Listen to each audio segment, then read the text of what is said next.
Welcome back to the Deep Dive. We're here to take source material, unpack it, and give you those really valuable, actionable bits of knowledge so you feel informed fast. And today, we're tackling something huge for language learners. That gap, between reading English okay, maybe even quite well, Right. and then bam! Listening, speaking, it all just falls apart. That feeling of knowing it, but not using it.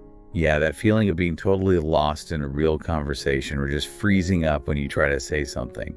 It's incredibly frustrating. It really is. We hear it all the time. You can read the news, understand the grammar rules on paper, but the speed of native speakers, the need to respond quickly, that's the wall. Exactly. So our source material today cuts through the usual stuff, the boring grammar drills, the complicated theory nobody remembers. Our mission here is pretty direct. We've pulled out 9 fundamental strategies, really practical things, focused completely on actually doing it in the real world. This deep dive is basically your roadmap, moving English from this thing you study to something you can actually use day to day, fluently. We're going to walk you through it step by step, how to train your ear, how to train your mouth. And we start with listening, with the input, because the research we looked at suggests, 90% of your speaking ability actually comes from that foundation? 90%. Okay, that really frames it differently. Okay, so let's dig into this first big idea. Listening isn't passive. It's not just about putting on a movie in English and hoping some of it sticks. No, that's just entertainment, mostly, which is fine. But it's not targeted practice. The guide we're using is really clear. You need active training. Active training. So like intentionally working out your ears and your brain. Exactly. Training them to catch the way words squash together in real speech, the rhythm, the intonation, how meaning shifts so quickly. It's a skill you build deliberately. And the logic behind this, which I found fascinating, is comparing it to how babies learn. Yeah, it's a great analogy. Think about it. Babies don't get flashcards or grammar lessons. They spend months, literally months, just absorbing sounds, tones, patterns, the whole sonic landscape of the language. They're just listening, processing everything before they even try to speak properly. Right. Long before complex sentences, they internalize the sound system first. And we, as adults, we tend to skip that, don't we? Totally. We jump straight into trying to talk or memorizing rules. Yeah. It's like building the walls of a house with no foundation. Precisely. So the research says we need to kind of mimic that early immersion, but, strategically. We don't have years to just sit and listen. Okay, so how do we do that strategically? That brings us straight to the first core strategy, listen smart. And the guide gives a really critical rule here for picking your material. It calls it the sweet spot. The sweet spot. Okay, what's that? It's choosing content, audio, video, whatever, where you already understand about 70 to 80% of it. Wait, 70 to 80, that feels high. Wouldn't you want something harder to learn more new stuff? That's the common thinking, but it's often counterproductive. It's about cognitive load. If you pick something where you only get, say, 20 or 30%. You just get lost and frustrated. Exactly. Your brain just goes into overload. You can't follow the context. It feels impossible. And you basically tune out motivation tanks. And on the flip side, if it's too easy, like 95% comprehension. Then you're not pushing yourself. Your brain isn't being forced to figure out the missing bits from context. You're comfortable, but you're not really growing. I see. So that 70-80% zone is like the perfect stretch. Challenging enough that your brain is actively working to fill in the gaps, but not so hard that you give up. Precisely. It keeps you in that optimal learning state, what psychologists sometimes call flow. You understand enough context to predict the new words or structures. That's how real learning sticks. Okay, that makes sense. Find the sweet spot. What else? Within that sweet spot, the next big point is quality over quantity. This is crucial. Listening deeply to one short clip several times beats listening shallowly to 10 different clips just once. Okay, that definitely goes against the modern urge to just consume new content all the time. It does, but think about it. Repeated exposure to the same sounds, the same phrases, that's what builds the strong connections in your brain. Auditory memory. Like really drilling those pathways. Exactly, which leads us perfectly into the practical method the guide recommends for this active training, the 3-step listening method. This isn't just a suggestion, it's framed as the core structure for turning listening into skill building. Okay, let's walk through it. Say I find a 2-minute podcast clip about someone's job. It's in my sweet spot. What's step 1? Step 1, listen. Just listen. No subtitles, no transcript. Your only goal is the general idea. Who's talking? What's the main topic? Don't sweat the details or every single word. So low pressure, just getting a feel for it. Right, you're tuning your ear to the speed, the linked sounds, the rhythm. Even if you only catch half, that's okay. You're building initial familiarity. Okay, done that. Step 2. Step 2. Listen again, but with the transcript or subtitles. Now you map the sounds you struggled with to the actual words. This is where you pause, look up maybe 3 or 4 key words or phrases you didn't know. Really focus on understanding the details. So this connects the sound to the text. It bridges that gap between hearing fast speech and my brain processing it. Precisely. You're making those connections explicit. And then comes the really important final step. Step 3. Let me guess. Listen again without the subtitles. You got it. Listen one more time, no visual aids. And the source says you'll likely be genuinely surprised at how much more you understand this 3rd time. Because my brain now has that sound to meaning link established. Exactly. The pathway is clearer. Taking away the subtitles confirms that your auditory comprehension has improved. That's the leap you're aiming for with active listening. Okay, that 3-step process feels really concrete. Maybe 15 minutes for one short clip. But like you said, you can't maintain that intense focus all day. No way, you'd burn out. And that's why strategy 4 is about combining listening styles. You need both that intense, active focus and more relaxed background exposure. Right. So define those 2 styles again for us. Active listening is what we just described. Focused. Sitting down, maybe taking notes, repeating bits, checking meanings. That's how you build the actual skill, the competence. And passive listening. That's the relaxed kind. Playing English audio, maybe music with lyrics, a podcast you half listen to, the news while you're doing other things. Cooking, cleaning, driving, walking. You're not trying to catch every word. Not at all. You're just letting the sounds wash over you. Your brain subconsciously picks up the rhythm, the intonation, the common sound patterns. It builds comfort and familiarity with the soundscape of English. It stops sounding so foreign. Exactly. It starts to sound normal, like background music. It helps integrate English into your environment, not just keep it as a subject you study. So what's the ideal mix? How much of each? The guide suggests a really manageable daily routine. 15 minutes of active listening, that focused 3-step method, followed by 30 minutes of passive listening. Okay, 15 minutes active, 30 passive. That feels doable even on busy days. The passive part can just slot into a commute or chores. Right. And that 30 minutes of passive exposure lets your brain consolidate what it just actively learned. It processes it more naturally. It's a really effective combo of high-intensity training and low-stress immersion. You're making English part of your daily noise. Okay, so we've trained the ear. We're getting better at intake and understanding. Now we need to connect that to output, right? Getting the mouth involved. Exactly. Moving from processing sounds to producing them. And there's a fantastic technique for this that bridges listening and speaking perfectly. Strategy 2. Shadow native speakers, sometimes called the echo technique. Shadowing. I've heard of this. What exactly does it involve? Just repeating what you hear. It's more immediate than just repeating later. You're literally speaking almost at the same time as the native speaker, like an echo, with just the tiniest delay. You hear a phrase and you try to say it right back instantly. Okay, like a simultaneous translation of sound into speech. Kind of, yeah.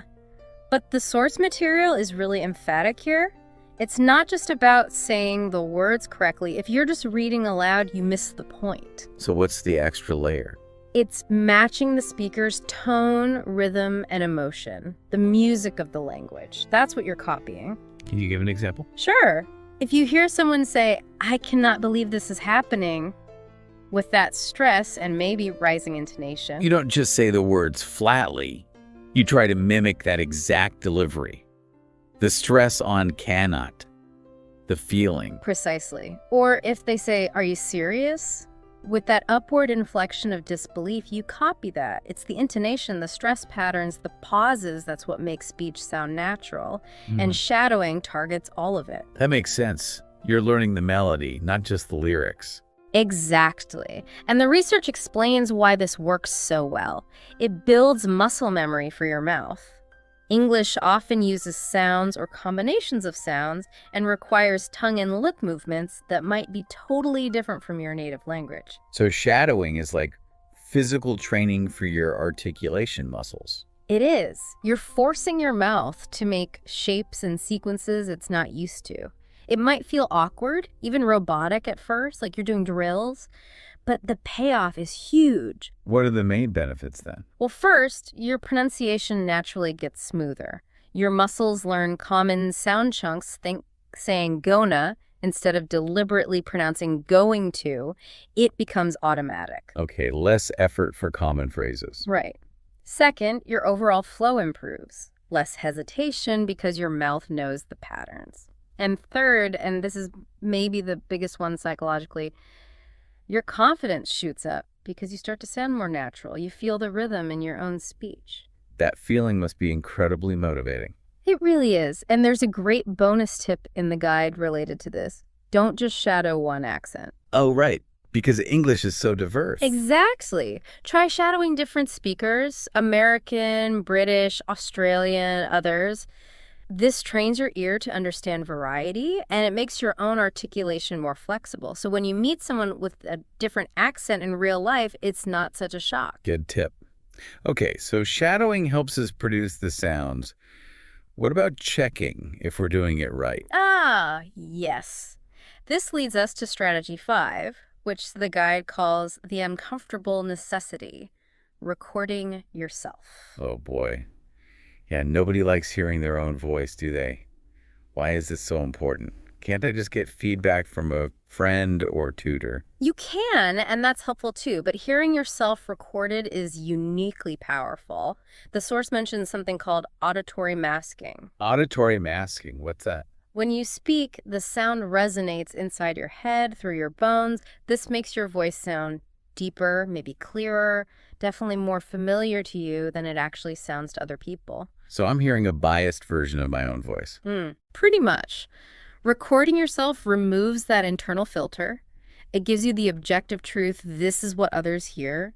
It's the most direct feedback loop possible. You can't fix pronunciation or rhythm issues if you can't even perceive them accurately. Okay, I'm reluctantly convinced. It's like getting hard data on my performance. How do you actually do it without feeling totally overwhelmed?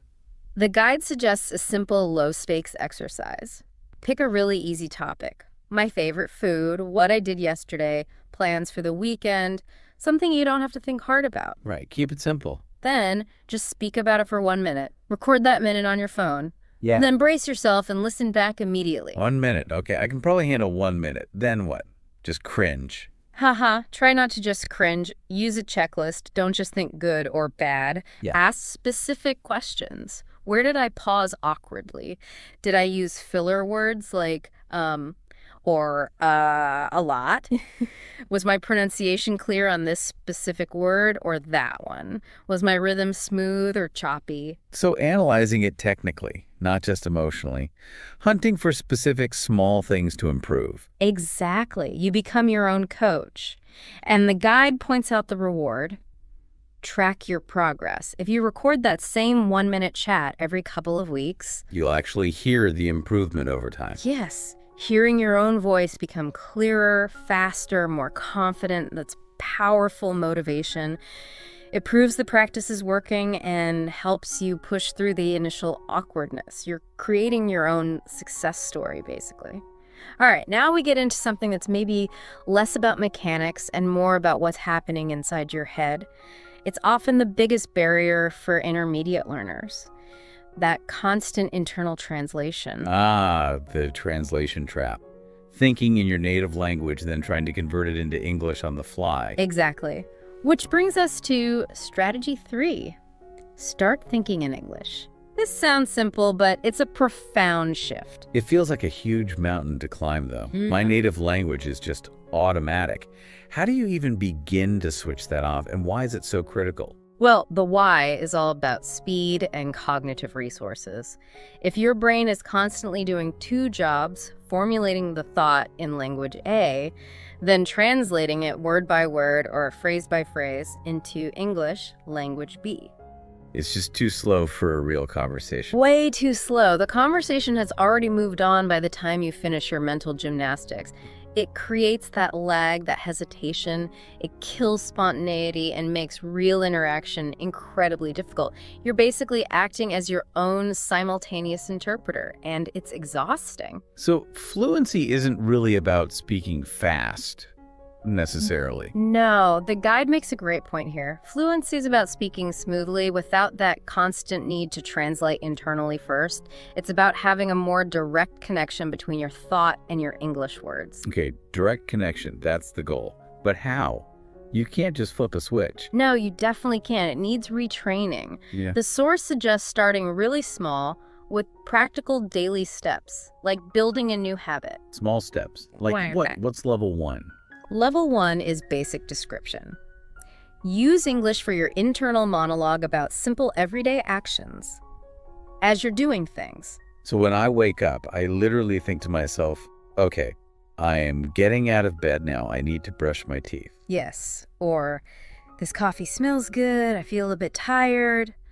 It's low pressure because nobody else hears it, but it forces you to access the English parts of your brain first for these simple thoughts. Okay, internal monologue in English for basic actions. What's level 2? Level 2 is naming and labeling.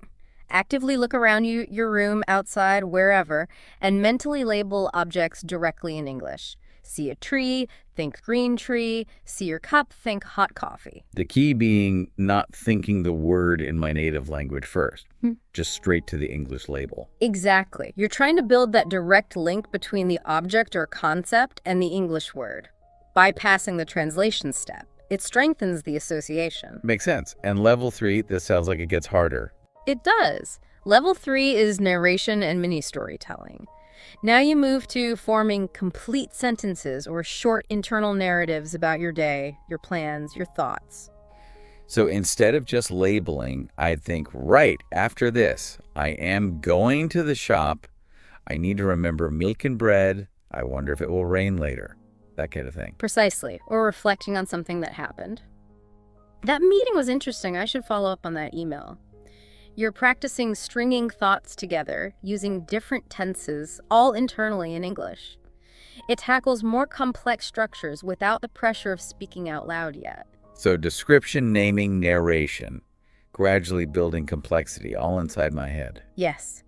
And this internal shift gets a massive boost from another strategy, strategy 7, which focuses on how we learn output patterns. Imitate. Don't memorize, specifically using the phrase method. Imitate, don't memorize. Okay, what's the core idea here? Aren't vocabulary and grammar rules important? They have their place, but the source argues that many learners get bogged down memorizing huge lists of single words or complex grammar rules they can't actually apply in real time. Right. You know the rule, but you can't use it when you're talking. Because that's not how native speakers operate. We don't speak by pulling individual words from a mental dictionary and stitching them together with grammar rules second by second. How do we speak then? We speak in patterns. We use chunks of language, common phrases, collocations, idioms that we retrieve as whole units. It's much more efficient. Like prefabricated blocks of language. Exactly. And that's why the guide stresses focusing on phraseology over isolated words. Phrases carry the natural rhythm, the intonation, the emotion, and the context that single words often lack. Learning phrases makes you sound more natural, faster. Okay, this feels important. Can you give some concrete examples from this source? Sure. A classic one is hunger. Instead of learning the single word hungry and then trying to build a sentence like, I feel very hungry. You learn the whole natural phrase like, I'm starving or I'm absolutely famished. Yes. Or tiredness. Instead of, I am very tired, you learn, I'm exhausted, I'm wiped out, or I'm beat. These sound instantly more natural and convey the meaning more vividly. And the brain probably retrieves these chunks faster too, right? Much faster. They're stored as one unit. Another example the source used was about understanding. Instead of constructing a long, polite sentence like, I apologize, I did not fully comprehend your previous statement. Could you please repeat it? Which sounds really formal and slow. Right. A native speaker might just say, sorry, could you run that by me again? Or, I didn't quite catch that. Or even just, come again? Learning these ready-made situational phrases is key. So the practical takeaway is be a collector of phrases. Absolutely. Pay attention when you're listening or reading. Notice these natural chunks people use. Grab them from movies, podcasts, conversations. Write them down. And then just knowing them isn't enough. No. You need to practice saying them. Use the shadowing technique we talked about to get the sound and rhythm right. And then this is crucial, make an effort to actually use them in your own speaking, even if it feels a bit forced at first. Use it or lose it, basically. Pretty much.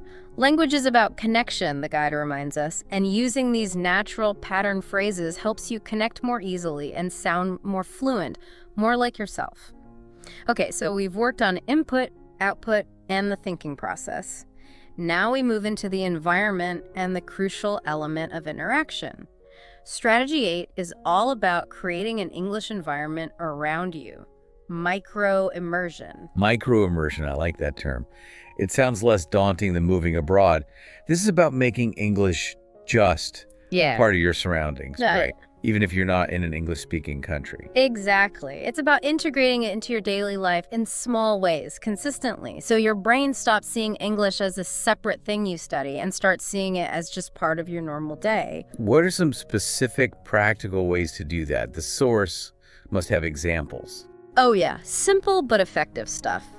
Change the language settings on your phone, your computer, your social media apps to English.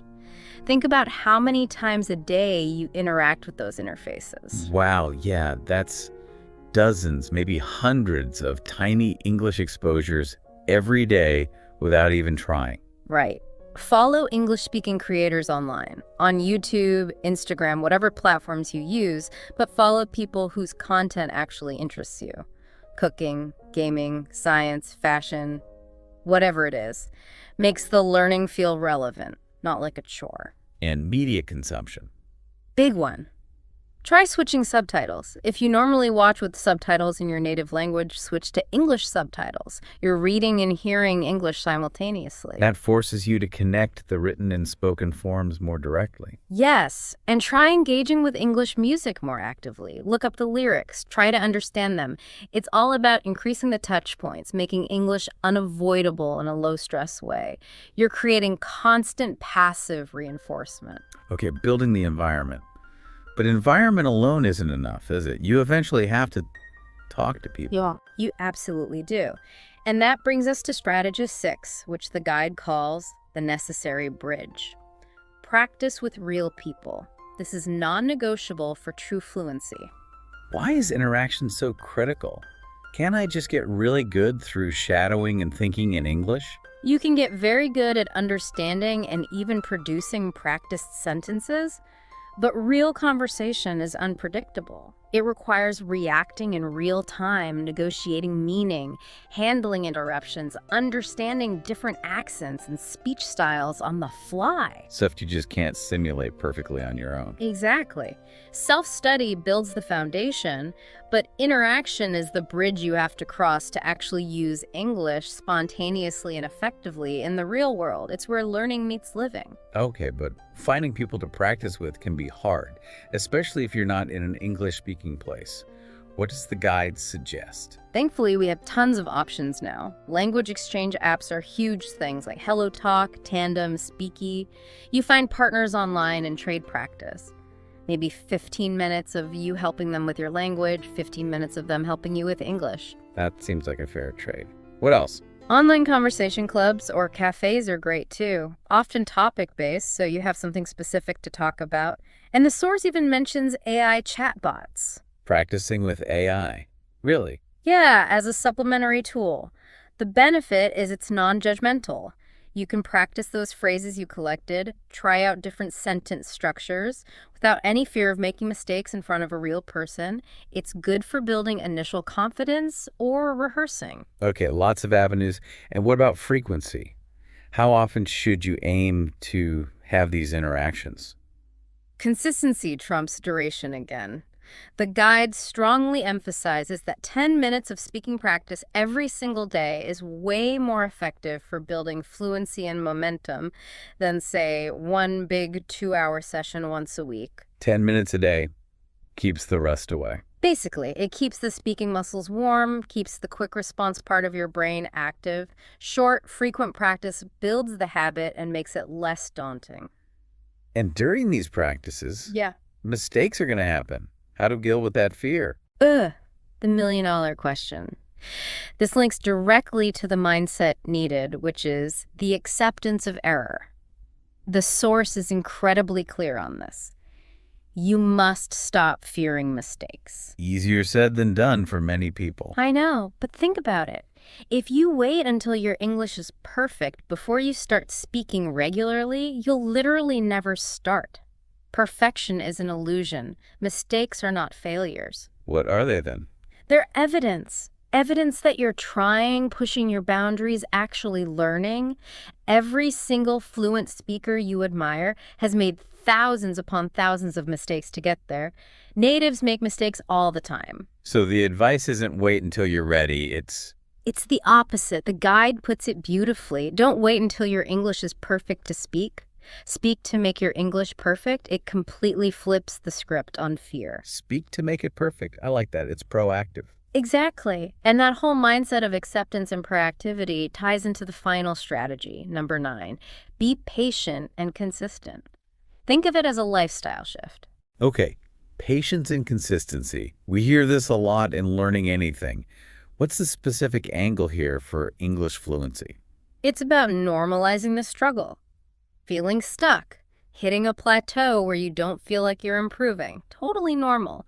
Misunderstanding native speakers, especially with fast speech or strong accents, happens to everyone, even advanced learners. Don't beat yourself up about it. So managing expectations and understanding it's a long game. Precisely. Fluency isn't a destination you suddenly arrive at. It's an ongoing process, a skill you maintain, like fitness. It's a lifestyle. And the absolute key, repeated throughout the source material, is consistency. That 20 minutes a day, every day idea again. Yes. Or even 15 or 10, whatever you can realistically stick to every day.